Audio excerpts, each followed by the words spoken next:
우리는 종종 권위와 권위주의를 혼동할 때가 있습니다.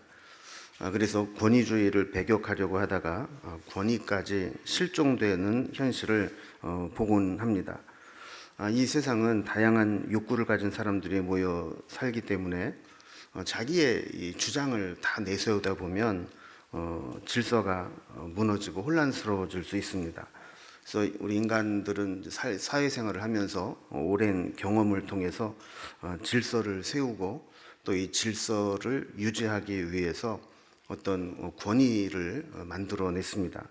그래서 우리가 속해 있는 사회는 이 다양한 구조 속에 권위라는 것들이 존재하고 있는 거죠. 로마서 12장 이후에 있는 말씀들은 믿음으로 구원받은 백성들이 어떻게 살아야 할지 삶에 대한 지침들을 가르쳐주고 있다고 했습니다.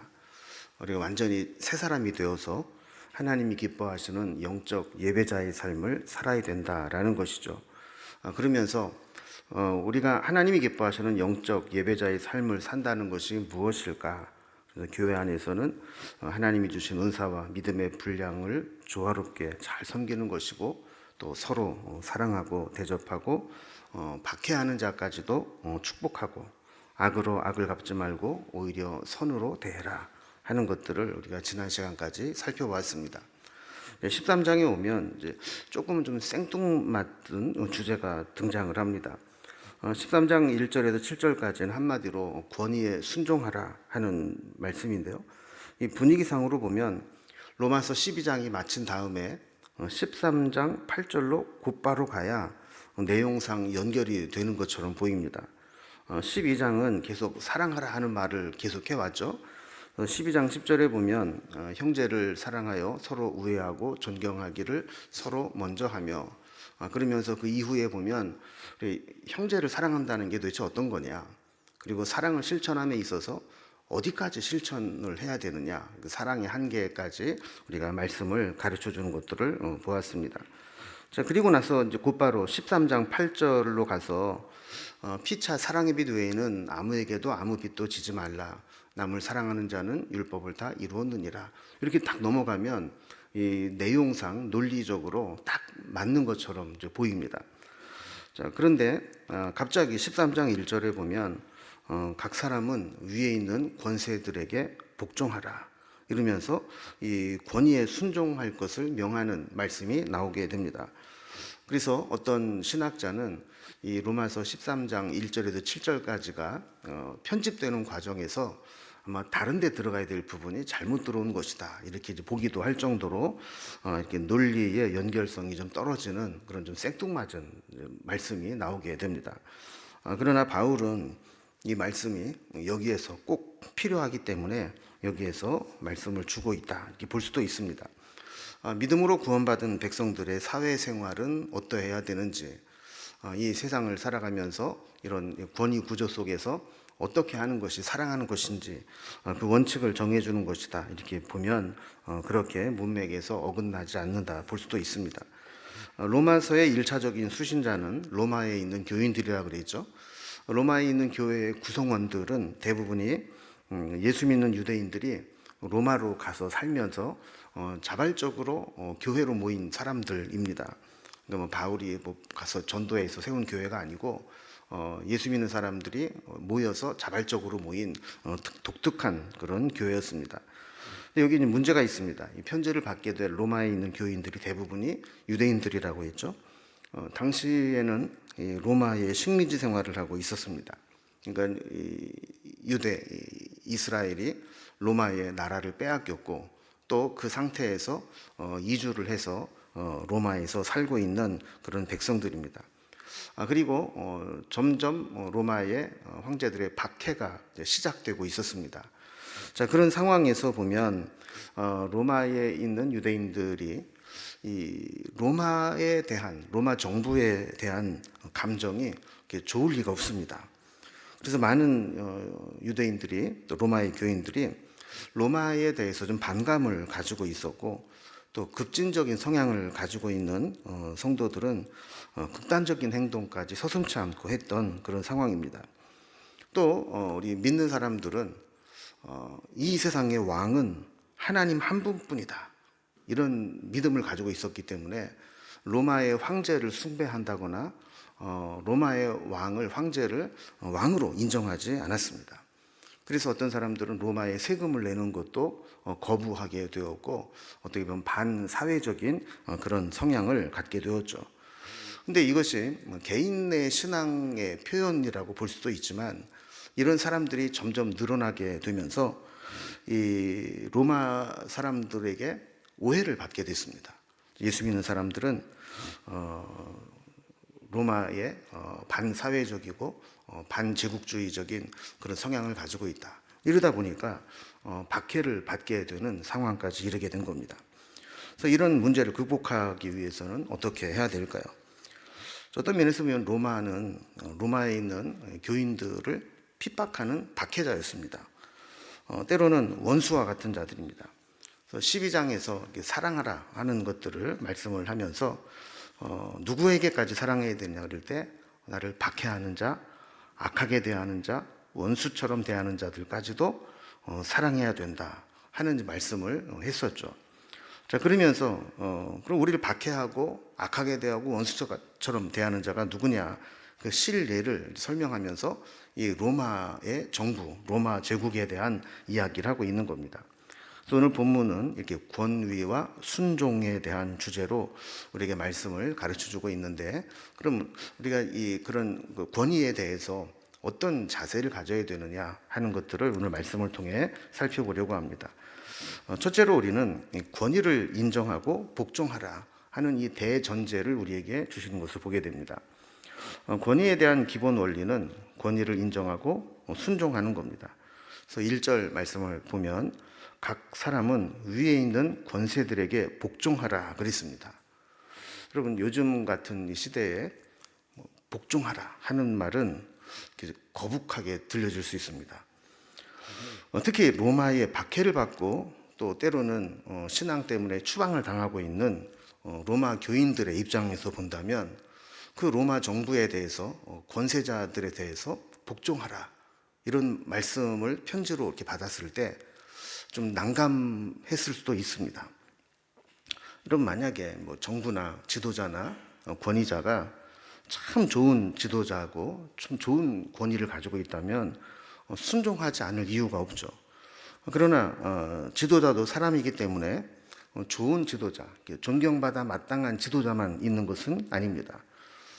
사람 마음속에는 욕심과 이권과 교만한 마음이 가득 차 있습니다.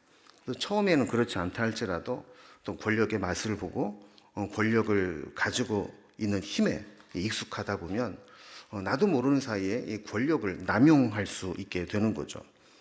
우리는 계속 5년에 한 번씩 대통령을 이렇게 투표를 통해서 뽑으면서 여러 명의 대통령들을 겪어왔습니다.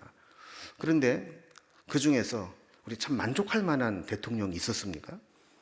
보면 다 기대를 가지고 새로운 정부가 출범을 하지만 끝을 지나고 나서 보면 전부 아쉽고 또 전부 또 문제가 있어 보이고 그에게 국가가 부여해 준 권력을 정말 바르게 사용했나 하는 의문이 드는 그런 일들이 계속 반복되어 오고 있는 것을 보게 됩니다.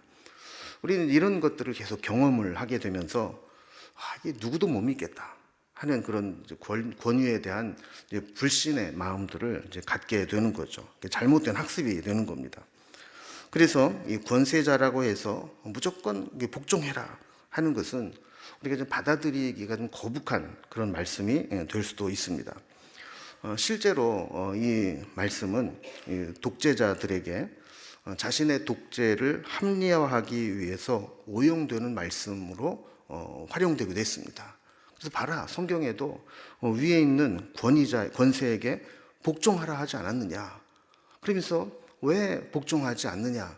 그러면서 자신의 어떤 독재, 또 자신에 대한 이 반감을 표출하는 것들을 막는 그런 말씀으로 오용되어 오기도 했다라는 거죠. 그래서 이런 것에 피해를 본 사람들 입장에서는 마땅히 존중해야 될 권위조차도 불순종하는 풍조가 생기게 된 겁니다. 여러분, 교회도 좋은 교회는 어떤 교회인가? 좋은 목회자와 좋은 성도들이 서로 신뢰의 관계가 있는 교회가 좋은 교회입니다. 그런데 이 목회자와 성도들 간에 신뢰 관계가 한번 깨어졌던 교회는 이게 회복되기가 어렵습니다. 교역자가 바뀌어도 그 이전에 가지고 있었던 교역자에 대한 반감 때문에 교역자에 대한 좋은 권위를 인정하고 좋은 관계를 맺는데 어려움이 있는 것을 보게 됩니다. 그래서 이 좋은 교회는 참 교회가 협력적이고 순종적이고 또 모든 것이 화합하고 이런데, 좋지 못한 교회는 그런 상처와 앙금들이 해결되지 않았기 때문에 그런 것들을 바꾸는데 참 어려움을 겪는 것을 보게 되죠. 중요한 것은 그럼 우리 성도들은 이러한 세상의 권위에 대해서 어떤 태도를 취하는 것이 필요한가 했을 때 성경은 대원칙을 주십니다. 1절 말씀 다시 보면 위에 있는 권세들에게 복종하라. 왜냐하면 이 모든 권세는 하나님께서 정하신 것이고 이 모든 권세는 하나님으로부터 오신 것이기 때문이다, 이렇게 말씀을 합니다. 우리가 볼 때는 불의하고 부정한 지도자들이 있다 할지라도 그 자리, 그 권위는 하나님이 만드신 것이고 하나님이 그 질서를 유지하기 위해서 세운 자라는 겁니다. 우리가 악한 지도자라 할지라도 대항하지 않고 순종한다라고 하는 것은 한 가지 우리가 보이지 않는 전제가 있기 때문입니다. 그게 뭐냐면 그 악한 지도자는 하나님께서 심판하실 것이라는 전제죠. 그러니까 필요에 의해서 하나님이 악한 지도자를 세워주시고 그 지도자를 통해서 하나님의 필요를 따라서 사용하시기도 하지만 마지막에는 그 악한 자는 하나님이 심판하시게 된다라는 겁니다. 성경은 종종 이 하나님 나라와 이 세상의 나라를 좀 구분하는 것들을 보게 됩니다. 그럼 이 세상의 나라는 하나님의 나라에 완벽한 정의가 구현되지 않은 곳입니다. 이 세상에 하나님의 정의가 온전히 실현되는 나라는 없습니다. 그렇다면 이 세상을 뒤집어 엎고 하나님의 정의가 실현되는 나라를 세워야 되느냐 하는 것이 이제 우리의 고민이죠. 여기에 대해서 성경은 이 세상을 뒤집어 엎는 게 중요한 게 아니고 그 불합리하고 불공정하고 부정한 사회 속에서 성도들은 어떤 신앙을 가지고 살아가야 되느냐, 여기에 관심이 있다는 겁니다.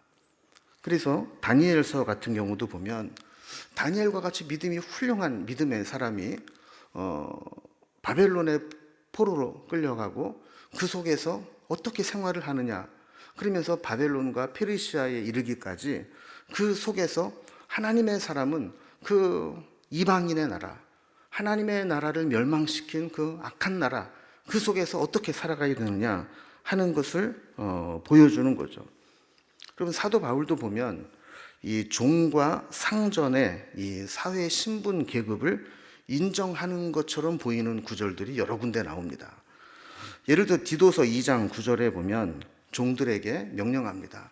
자기 상전에게 범사에 순종하여 기쁘게 하고 거슬러 말하지 말며.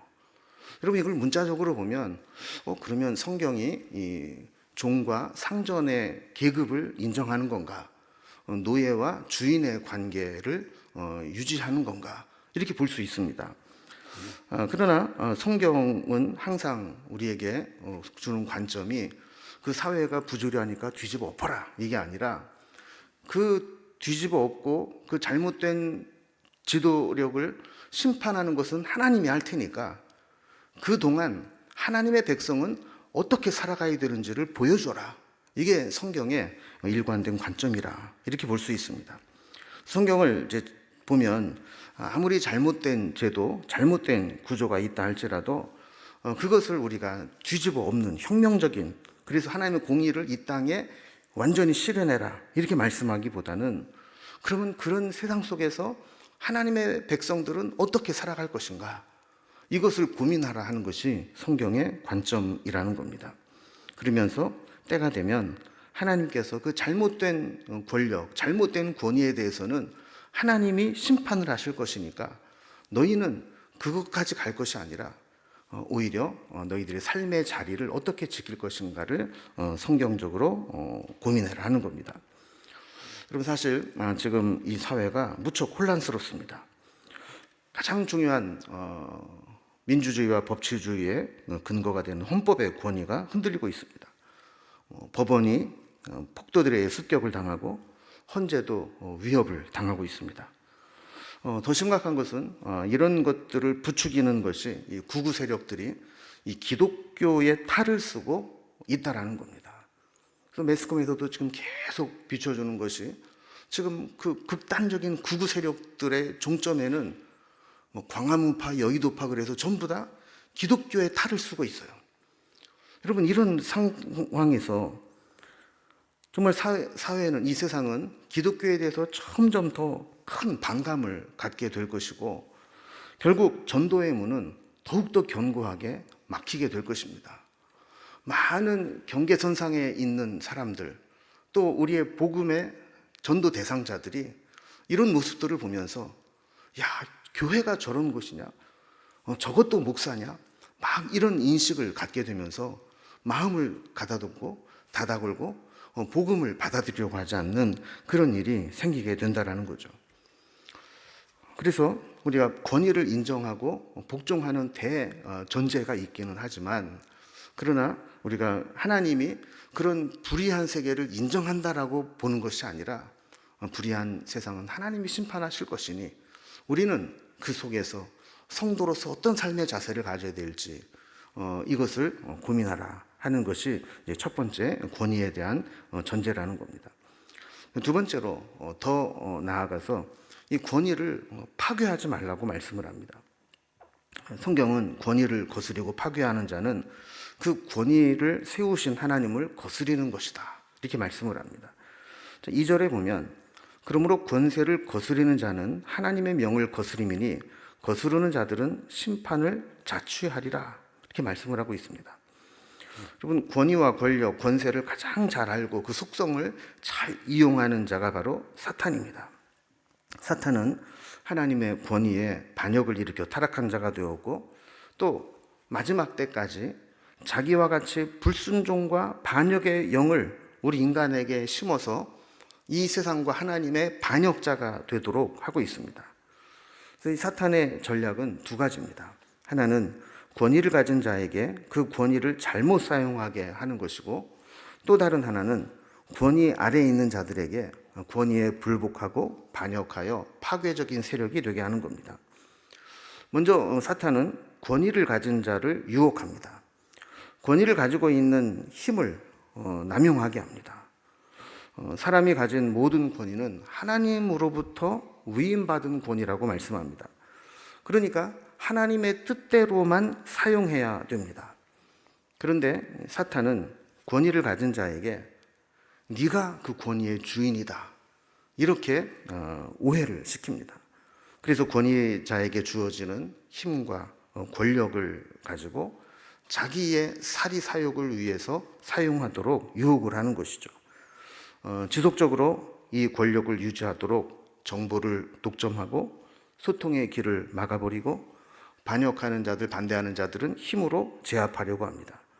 그래서 하나님이 주신 좋은 권위는 매우 부정적이고 거부감을 느끼는 권위주의로 바꾸어 버리는 겁니다. 이러한 권력과 권위에 대한 오용은 권위 아래에 있는 자들에게 불만과 반항심을 갖게 만듭니다. 권위자를 포함한 모든 기득권자는 이거를 조심해야 됩니다. 마태복음 20장 26절에 보면 누구든지 크고자 하는 자는 도리어 섬기는 자가 되어야 한다 하면서 참된 권위는 섬김과 겸손을 통해서 시작되는 것이다라고 말씀하고 있는 거죠. 뿐만 아니라 사탄은 권위 아래에 있는 자들에게도 끊임없이 유혹하고 흔들어댑니다. 사탄은 자기처럼 사람들이 권위에 인정하지 않고 권위를 존중하거나 세우는 것을 원치 않습니다. 만약에 모든 곳에 권위가 유지되면 질서가 유지되고 하나님의 섭리가 이루어지기 때문입니다. 사람들을 막 충동하는 겁니다. 너 바보냐? 왜 이렇게 당하고만 사냐? 너 혼자 힘은 미약해 보이지만 너 같은 사람들이 뭉쳐서 함께 힘을 합하면 네가 원하는 것을 이룰 수 있다. 그러면서 권위를 흔들게 만듭니다. 여론을 조장하고 사람들을 선동하고 심지어는 폭력과 불법을 통해서 권위에 반항하도록 합니다. 그래서 사람들은 소리를 지르고 목소리를 높입니다. 정당하고 합법적인 방법만 사용하는 것이 아니라 질서를 파괴하는 폭력적이고 불법적인 방법들도 사용하게 됩니다. 마지막 때의 사탄은 우리 사회를 전략적으로 공략합니다. 이 권위를 무너뜨리는 겁니다. 가정을 공격해서 남편의 권위를 무너뜨리고 아버지와 어머니의 권위를 무너뜨립니다.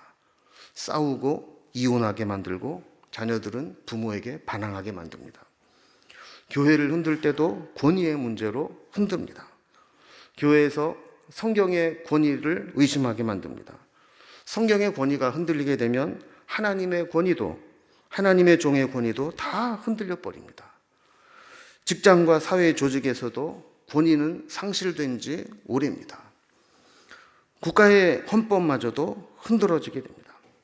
마귀는 이렇게 권위와 명령 체계를 흔들어서 자기가 세상을 이끌어가는 것처럼 그렇게 착각하게 만들어가고 있습니다. 그래서 이 사회에, 이 세상의 권위를 파괴하는 자, 이것은 하나님의 질서를 무너뜨리려는 것이다라고 말씀하는 것이죠. 세 번째, 권위에 대해서 말씀할 때 순종함으로 하나님의 의를 이루어야 된다라고 말씀합니다. 3절 말씀을 보면 다스리는 자들은 선한 일에 대하여 두려움이 되지 않고 악한 일에 대하여 되나니 내가 권세를 두려워하지 아니하려느냐 선을 행하라 그리하면 그에게 칭찬을 받으리라 그랬습니다. 근데 이 번역이 좀 매끄럽지 않습니다. 그래서 좀 공동 번역 성경을 보면 쉽게 번역을 해놨는데 이런 말씀입니다. 통치자들은 악을 행하는 자에게나 두려운 존재지 선을 행하는 사람에게는 두려울 것이 없습니다. 통치자를 두려워하지 않으려거든 선을 행하십시오. 그러면 그에게서 칭찬을 받을 것입니다. 이런 의미라는 거예요. 여러분, 처벌이 느슨하면 사람들이 가능하면 법을 잘 지키려고 하지 않습니다. 그럼 오늘날 우리가 이만큼 법을 잘 지키는 준법 정신이 생긴 것은 어쩌면 법의 처벌이 촘촘하게 되어 있기 때문입니다. 외국 사람들이 한국에 와서 놀라는 것 중에 하나가 뭐 이렇게 공공 장소에서 뭐 핸드폰이나 뭐 노트북이나 이런 거 놓고 화장실 가는 거 이런 거를 신기하게 본다고 그러잖아요. 왜 그래요? 외국에는 그냥 놓고 나가면 누가 집어가는지 모르게 다 집어가 버립니다.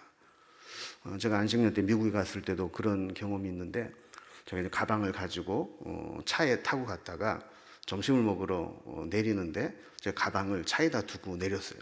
그랬더니 차 주인이 막 기겁을 하면서 가방 빨리 가지고 내리라는 거예요.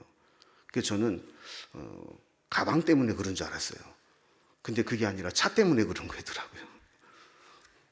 차 안에 가방을 두고 내리면 그 가방을 훔쳐가기 위해서 차 문을 잠겨져 있으니까 유리창을 깨고 가방을 가져간다는 거예요. 그러니까 이 차주인 입장에서는 차라리 안 보이게 만들어야지 그거를 괜히 보여주게 만들면 그게 유혹하는 게 된다는 겁니다. 그럼 우리나라는 왜 남의 물건에 손을 안 댈까요? 그거는 뭐 곳곳에 CCTV가 다 있어가지고 그 내가 괜히 잘못 집어갔다가는 반드시 걸린다.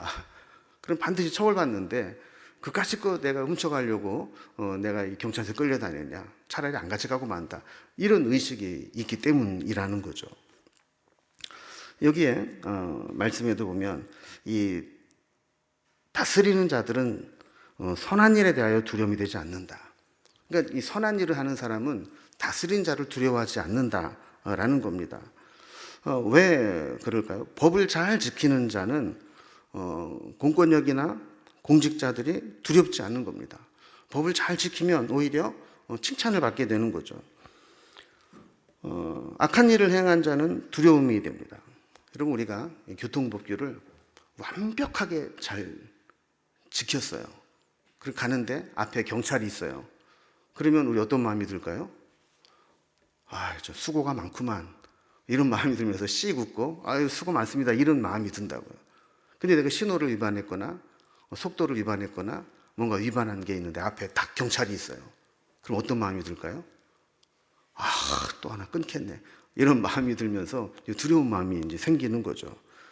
그러니까 우리가 법과 질서와 사회의 규약들을 잘 지키면 우리가 오히려 칭찬을 받게 되지 그것 때문에 두려워할 필요가 없다라는 겁니다. 그런데 많은 사람들이 자기는 법을 지키지 않고 선을 행하지도 않으면서 이 사회에 대한 불만을 갖고 삽니다. 세상이 이렇다느니 저렇다느니 뭐 세상이 불의하고 부조리하다느니 그러면서 한탄을 하면서 이 세상이 이런데 나만 바르게 사는 게 무슨 의미가 있느냐 이런 생각을 하기가 쉽다라는 겁니다.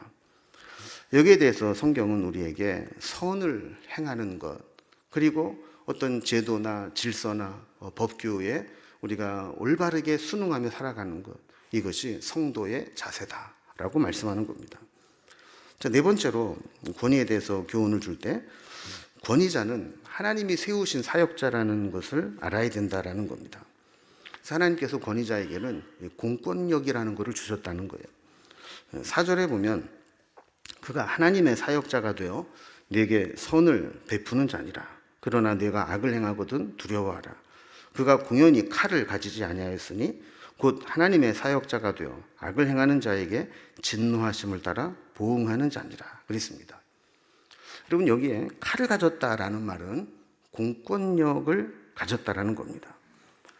그 사회의 질서를 유지하도록 하기 위해서 하나님이 허락하신 것이 공권력이라는 거예요. 그럼 사람이 말씀대로만 살고 법대로만 살고 도덕적으로만 살면 얼마나 좋겠습니까? 그러나 이 세상은 그런 사람만 있는 게 아닙니다. 법이 있어도 무시하고 자기 멋대로 사는 사람들이 있습니다. 자, 이런 사람들이 활개를 치고 다니면 선량한 시민들이나 힘없는 사람들은 불안해서 살 수가 없는 겁니다. 그래서 권세자들에게는 이런 공권력이 주어지는데 이 공권력을 허락하신 분이 하나님이라는 겁니다. 이 권세자가 공권력을 집행해서 질서를 유지하는 것은 하나님의 사역자가 된다는 것, 하나님을 대신해서 그 사회의 질서를 유지하는 것이다. 이렇게 말씀을 하는 거죠. 또 공권력을 가진 사람, 또 권위에서 나온 힘과 권력을 가진 사람은 그렇기 때문에 자기의 마음대로 공권력을 사용해서는 안 되고 하나님의 뜻을 이루는 쪽으로 사용해야 된다라는 겁니다. 5절 말씀 보면 재미있는 말씀을 합니다. 그러므로 복종하지 아니할 수 없으니 진노 때문에 할 것이 아니라 양심을 따라 할 것이라 그랬어요. 그리고 공권력이나 사회 질서에 복종하며 살아가야 되는데 그것을 하지 않았을 때 진노받는 것, 벌칙 때문에 복종하는 것이 아니라 신앙 양심에 따라서 마땅히 그렇게 복종하며 살아야 된다 하는 겁니다. 우리는 천성적으로 권위에 복종하기보다는 자기 멋대로 살고 싶은 욕망이 있습니다. 그러나 하나님이 세우신 질서를 위해서 복종해야 되는데 이 복종하지 않는 이유가 우리는 세상 사람과 다르다는 거예요. 세상 사람들은 내가 이것을 어기면 벌칙을 받기 때문에 진노를 받기 때문에 억지로 율법에 매여서 복종하는 것이지만 신앙인들은 신앙 양심에 그것이 옳기 때문에 복종하는 자가 되어야 한다는 겁니다. 마지막 5번째로 권위에 대한 교훈은 권위에 복종하는 것은 사회에 세워주신 의무를 다하는 것이라는 겁니다. 특히 권위에 복종하는 것 중에 대표적인 것으로 납세의 의무를 이야기합니다. 6절과 7절을 보면 세금 문제를 다루고 있습니다. 6절에 너희가 조세를 바치는 것이 마땅하다. 세금을 내는 것은 의무라는 겁니다. 우리가 국가에 납세의 의무를 지지 않습니까? 세금을 내야 그 세금으로 이 사회가 유지가 되는 겁니다. 정부가 하는 일이 마음에 안 든다고 해서 세금을 안 낼 수는 없습니다. 우리는 국민의 권리를 책임 있게 행사해야 된다는 겁니다. 그래서 7절에 보면 세금 납부자는 세금을 바치고 관세를 납부해야 될 사람은 관세를 내야 되고 그것을 집행하는 권위자를 두려워하고 존중해야 된다라고 말씀합니다. 여러분 사람들은 세금 내는 거를 좋아할까요? 안 좋아할까요? 안 좋아하죠. 세금을 내면 손해라고 생각을 합니다. 그래서 가능하면 절세라는 것을 하려고 하죠. 법이 허용하는 범위 내에서 가능하면 공제받을 거 공제받고 안 낼 거 안 내고 해서 조금 내려고 합니다. 근데 조금 더 지나가면 이제 탈세를 하고자 하는 그런 유혹을 받기도 하는 겁니다. 그럼 사람들이 왜 세금이 필요한 것을 알면서도 이 세금을 안 내려고 할까요? 기본적인 어떤 욕심 이런 거를 차치하고서라도 세금이 왜 필요한지에 공감대가 형성되지 않기 때문에, 다시 말하면 내가 낸 세금이 나를 위해서 어떻게 쓰여질까에 대한 확신이 없는 거죠. 만약에 내가 세금을 낸 만큼 나에게 혜택이 온다 그러면 그것을 피부로 느끼면 그렇게 세금 내는 것을 벌벌 떨지는 않을 거예요. 그런 게 없기 때문이죠. 또 우리 인간의 욕심은 어떤 것들이 있냐면, 나는 국가적인 혜택을 많이 받고 싶어요. 그런데 가능하면 남이 낸 세금으로 그 혜택을 받고 싶은 거죠.